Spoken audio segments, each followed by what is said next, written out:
This landslide happened in the city of Bandipur, Nepal.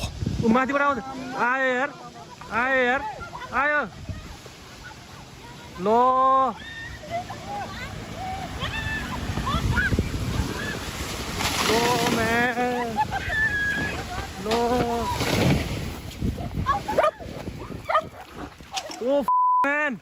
के भयो यस्तो? Man!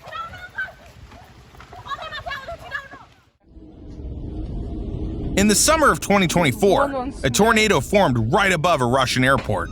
The damage was estimated to be at least $2.4 million. Ужас! And from the ground, it looked even more terrifying.